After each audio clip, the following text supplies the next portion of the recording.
Database log technical question and answers.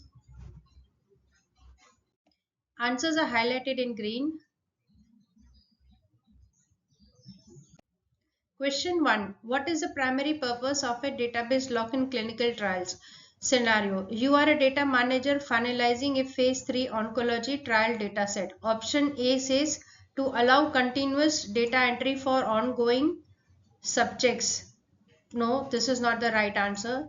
Option C, to delete redundant patient data. Now, when you are entering the data, then why would you delete? So the purpose of database lock is not to delete the redundant patient data, right? And option D says to initiate patient recruitment. Now the purpose of database lock is definitely not to initiate patient recruitment, right? To initiate a patient recruitment means you need to start a clinical trial study. Now here the concept is different. We are talking about database lock primary purpose. So the answer is B, to freeze data to prevent changes before statistical analysis. Question 2. Which team is typically responsible for initiating the database log DBL process? Scenario. A senior clinical research associate wants to know who initiates DBL after last patient last visit LPLV. Option A says here site investigator. Now the site investigator has nothing to do with the responsible for DBL. Site investigators' responsibility is to ensure that whatever activities that are conducting or happening in the site, as per the protocol, it has to be followed. Option B says medical reviewer. Now the medical reviewer role responsibility is to ensure that the medical terms, they are coded as per the dictionaries, and not a single record should be missing, or it should not be missed the medical coding, right?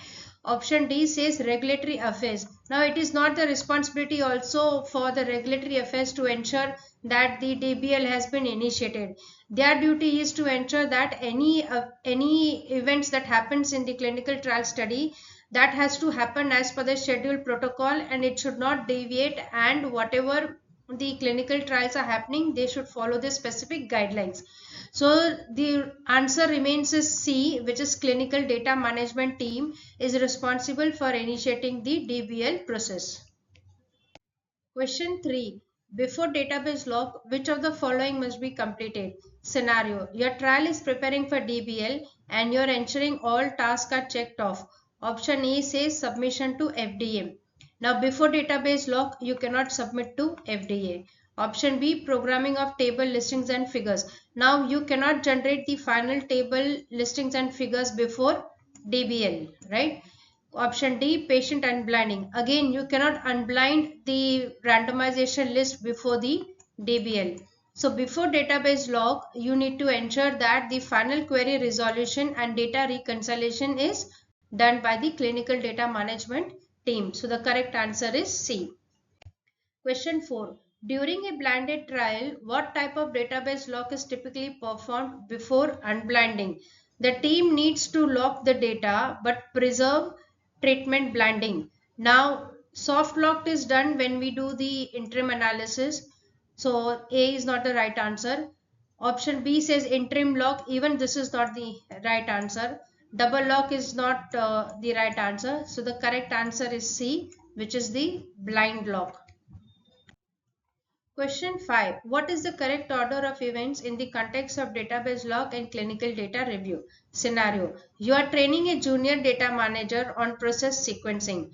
The option A says last patient, last visit, then we do the statistical analysis and then DBL.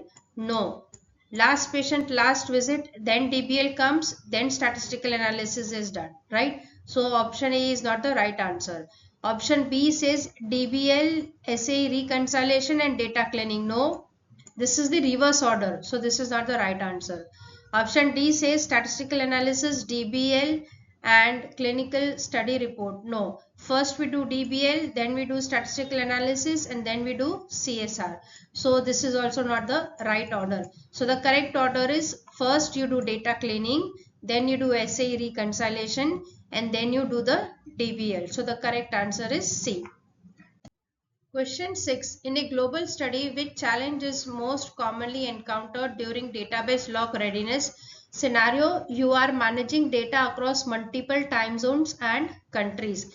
Now, option A says lack of electronic CRFs. This is not possible because electronic is quite digital, so you can manage that easily. So that's not a more challenging stuff. Option B says inconsistent protocol versions. Well, even this is also not a challenge because the protocol versions, if you keep in order as per the version numbering and if you communicate properly, then there should not be any issue in the challenging phase. Option D says absence of medical monitoring. Now, even if the medical monitoring team is absent, you can hire a backup resource and you can monitor that. So, your correct answer is C, outstanding queries and SAE reconciliation delays. The reason is in this particular study, you are having multiple time zones and you are having multiple countries. So, what happens is one site is at USA, another site is in UK, and the third site is in India, and the fourth site is in, say, Australia. So, are having different time zones and different countries. So, resolving queries, raising queries, understanding the concept, what the answer they have given, even understanding the justification and doing the proper implementation, it becomes quite challenging because you have multiple cultural resources involved in multiple time zones and countries. Hence, you could see some delays in it. Question 7. What happens if an issue is found in the data after database lock? Scenario. A serious data discrepancy is found post DBL. Option A, nothing. Locked data cannot be changed. No, this is not the right answer. Even if a serious data discrepancy is found, the data needs to be unlocked and you need to change it. You cannot keep the discrepancy as is and can submit to the US FDA. So that process you cannot follow. Option B says database must be permanently archived. Now it doesn't make sense in archiving the data if it is having a serious data discrepancy because that is a garbage. So it doesn't make sense in archiving even that the database is having some flaws into it. Option C, a protocol deviation is issued. Now this does not make sense when the serious data discrepancy is found. The protocol deviation is different and this is different. So the correct answer is database is unlocked, corrected and relocked with justification. Question 8. Which document records the confirmation that the database is ready for lock? Scenario. You are an auditor reviewing documentation for a completed study. So the options are A, statistical analysis plan. Now this is different than DBL, right? It has nothing to do with that DBL lock process.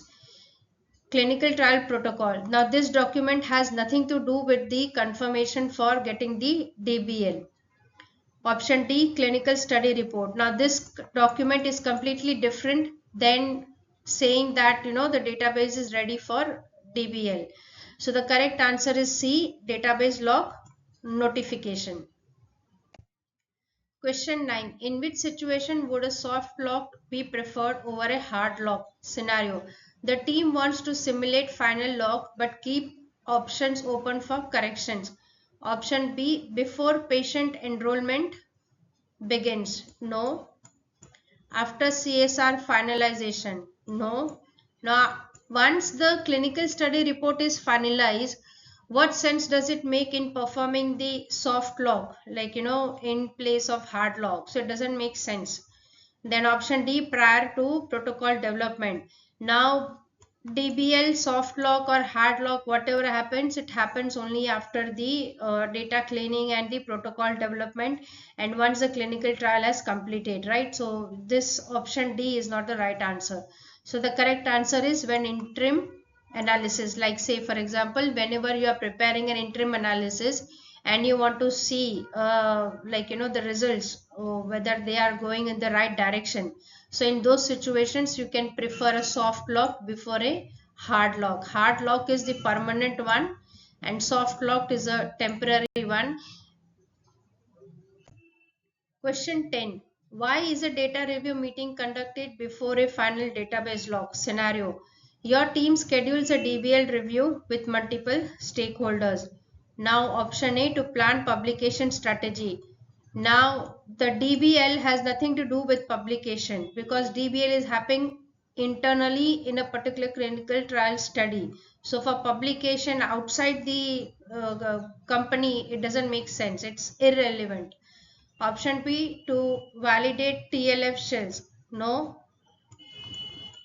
Option D, to initiate drug supply shipment. Now the shipment has nothing to do with DBL, right? The shipment happens when you have received an approval for launching that molecule or market in the public domain, right? So you do the drug supply only after DBL, after the analysis is done, after the approval has been received from the US FDA that okay, the drug is safe, you can go ahead and do the shipment. So that's the very last stage. So this answer is not correct. So the correct answer is C, which is to ensure consensus on data quality and readiness.